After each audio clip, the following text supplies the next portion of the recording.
How has social media impacted your business and any Berkshire companies, and what impact do you see it having on the world in the short and long term? Well, probably half the people or more in this audience could answer that question better than I can.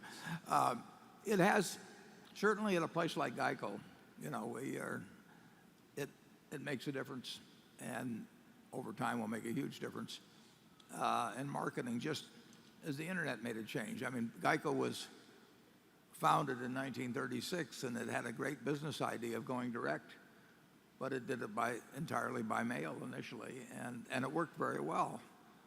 And then it progressed as the world changed. It went to TV advertising and phone numbers and that sort of thing, and then it went to the internet, and now it goes on to social media. So, we have to listen to our customers in all our businesses. Some of them it's much more dramatic than others.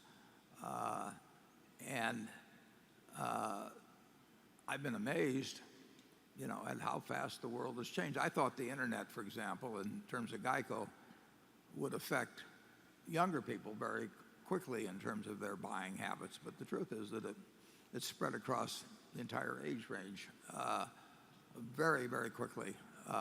Huge change, and you have to respond to that. And I am not the best person by miles to do that, but we have people that are very good at it in our businesses, and they're thinking about it plenty, and they'll continue to think about it. But it would be a terrible mistake to put me in charge of social media at Berkshire Hathaway. And Charlie would not be a particularly good choice either. Charlie, do you want to defend yourself? Or?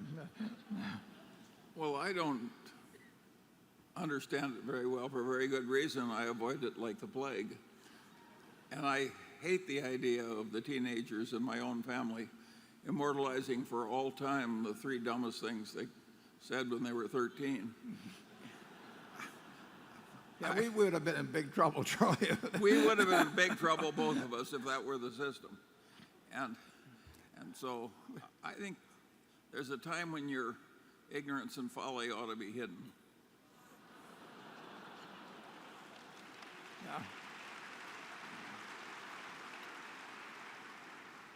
I also think that when you multitask like crazy, like the young people do, none of the tasks is likely to be done well.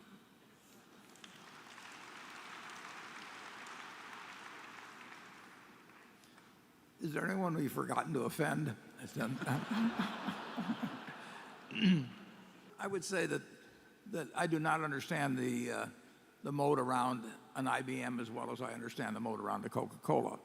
I think I have some understanding of it, but I feel I would have more conviction about the moat around a Coca-Cola or a Wrigley or a Heinz, for that matter, than an IBM. But I feel good enough about IBM that we put a considerable amount of money in it, and there's nothing that precludes both Microsoft, which you mentioned, and IBM being successful. In fact, I hope they both are.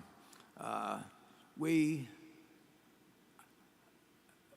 got enough conviction about IBM's position that we took a very large position. I like their financial policies. I think the odds are good that their position is maintained in a strong way over time, but I don't feel the same degree of conviction about that as I do about the BNSF Railroad. I mean, it's very hard for me to think of anything that can go wrong with BNSF. I can think of some things that can go wrong with IBM. They incidentally have a very large pension obligation. Now, they have a large pension fund too, but you're talking $75 or $80 billion of assets and liabilities that it is a big annuity company on the side, and you can have balls can take funny bounces in the annuity field. I would rather they didn't have that, but that is a fact that I take into consideration when I buy. They show the assets and liabilities as being roughly equal, but the liabilities are a lot more certain than the assets over time. Charlie? Well, yeah, at least the IBM pension plan has the resources of IBM, but suppose you're a big life insurance company now. All over the world, the life insurance companies have started to suffer the tortures of hell. In Japan, they agreed to pay 3% interest. And of course, there was no way to earn 3% interest once the Japanese policies had been in place a long time. A whole lot of once revered, secure places look unsecure now.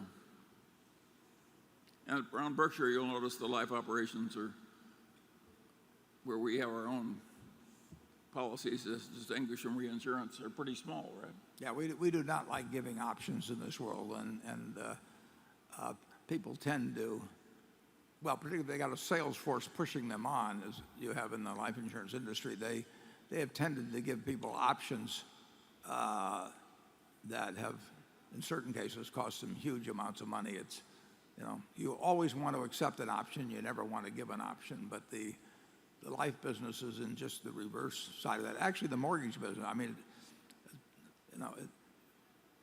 Charlie and I were in the savings and loan business. The idea of giving somebody a 30-year mortgage where they can, if it's a good deal for you, they can call it off tomorrow, and if it's a good deal for them, they keep it for 30 years. Those are terrible instruments. They're good for you if you're buying a house, and I recommend everybody in this room get a 30-year mortgage immediately on a house for all they can. If it's a bad deal and rates go to 1%, you can refund it. If rates go to 6 or 7%, maybe you can buy it back for 70 cents on the dollar or something of the sort. So the life companies have engaged in that big time in the last few decades, and a lot of them are paying the price, and some of them haven't even realized exactly quite what the problems are. They're kind of like the fellow in the switchblade fight, where the other guy takes a big swipe at him with a switchblade, and the first fellow says, "You didn't touch me," and the other guy says, "Well, just wait till you try and shake your head." Well, that's a little bit like where some of the life companies are right now. Charlie? Anything further, Charlie? No, that's gloomy enough. Okay, station 9. Have you ever considered moving to Omaha to be closer to corporate headquarters? Oh, I think the answer to that is no. I'm sure the answer to that is no. Now, our partnership works extremely well, and even though we're somewhat technophobic, we have gotten to the point where we can handle using the phone, and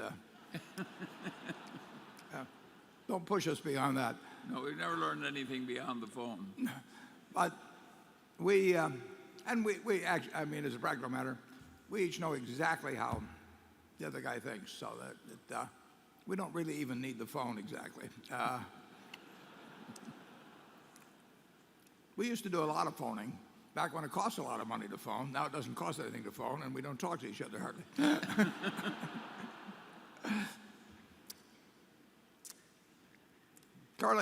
Charlie has a lot of fond thoughts about Omaha, incidentally, as do I.